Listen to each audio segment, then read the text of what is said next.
Welcome to the walkthrough session of the Institute's Committee Performance Feedback Process. This is an information session to guide you through the steps for performing the committee performance feedback for committee members and chairs. The Institute values your contribution as a committee member or chair, and your feedback on the committee performance will provide valuable input for the Institute. As a background, in the past, the Institute performs review of committee members on an informal basis during the nomination process. To enhance this process, the Institute has now rolled out the new committee performance feedback process to allow for a more structured approach to gather your input for better committee management. The purpose of this exercise, as we see on the slide, is to learn more about the members' views to enhance the management of the committee's performance. Members can take this opportunity to reflect on their past performance as a learning experience. The input that we've gathered from you will be provided to the nomination committee for reference when considering reappointment for committees the following year. This feedback process takes place in the fourth quarter of every year. As committee members and chair, you're responsible to complete the feedback forms by early November of each year so that your input can be referred to in the following year's nomination process. Let's go to the next slide, where we take a look at the overview of the committee performance feedback process. This slide also shows the estimated timeline of this process. Now, the process starts with the committee members receiving an email from the Institute about middle of October with a link to the feedback form, which we will go through in greater details in later slides. Now, in the email, there's a unique link for each member for each committee. So if you are sitting on multiple committees, you will be receiving multiple emails regarding the committee performance feedback. You will also receive the attendance record of your committees for your reference when filling out the feedback form. All committee members will have 4 weeks to complete the form. After we have collected the forms, we will exchange the feedback between members and chair around middle to late November. The feedback forms from the members to the chair will be passed to the chair on an anonymous basis, and the feedback from the chair will be passed to the members.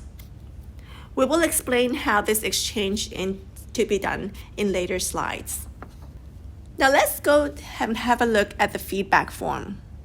Here is the landing page, which shows, first of all, the name of the committee. Please check to make sure that the committee name is correct. The committee name will be shown in every page. The form also shows the name of the committee chair and the name of the feedback provider. This will be your name. The feedback period would also be shown, and it covers usually at least 9 months. At the bottom, there are a few reference notes for your information about this process. We now look at section 2 of the self-evaluation. You'll notice that we skipped section 1 because that is the section that requires input of the attendance record, which we will provide you the information in the email. Now, section 2 is a self-evaluation, which is to be completed by all members and chair. This section is intended to be a self-reflection and will not be shared to other members or chair. There are 4 questions in this section. It is your reflection on your own contributions in the committee. You're welcome to tell us why, if it's below your expectation, and any comments in the other comment box. Now let's take a look at section 3 of the form. This section is the review of the committee. which is to be completed by all members, including chair.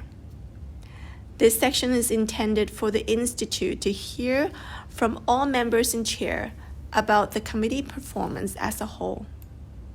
Any pertinent points received from this section will be shared with the committee at subsequent meetings. There are 7 questions which we asked about the effectiveness of the committee, and again, you're welcome to tell us why if it's below your expectation, or any comments in the other comment box.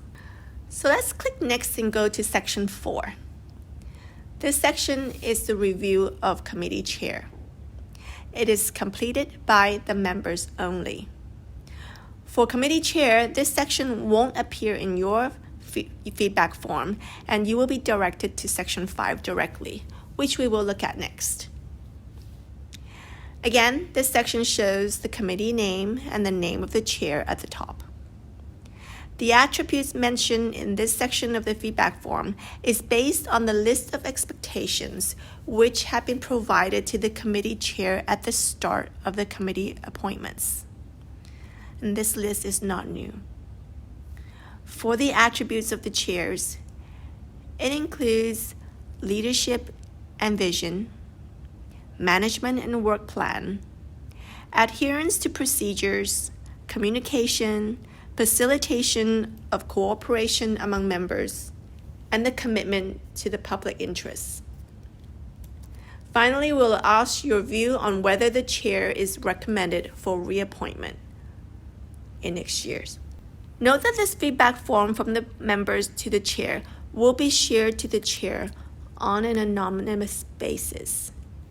We will explain how this is done in later slides.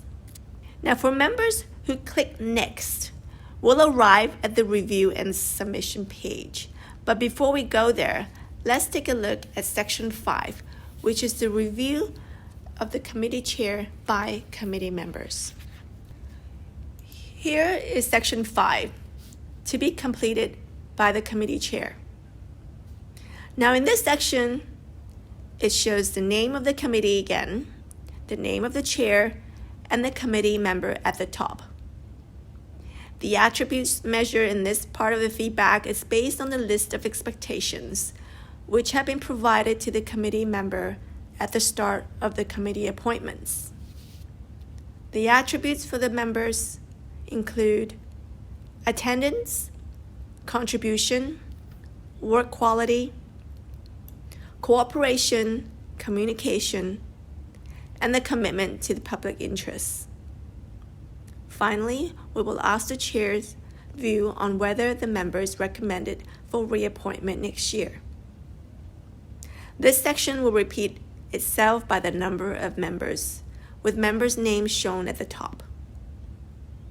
This section of the form will be shared to the members.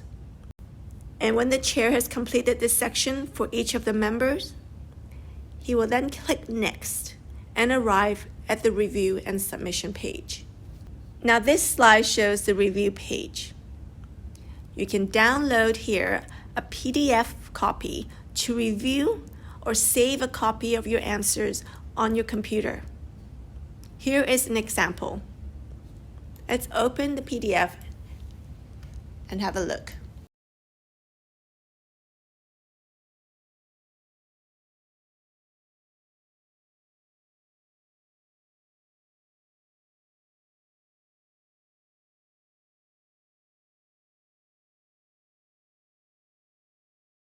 We recommend you to review the answers in the PDF before submission, because once you press submit, you cannot go back to make any changes.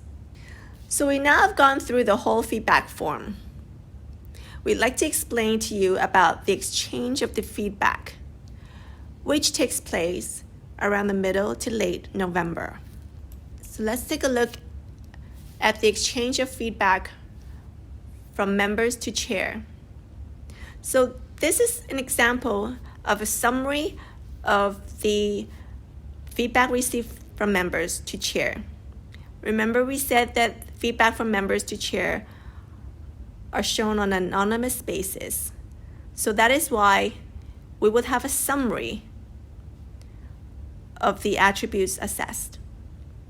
So for example, here in this slide shows 5 out of 6 of the committee members felt that the committee chair met the expectation on leadership and vision and management of work plan.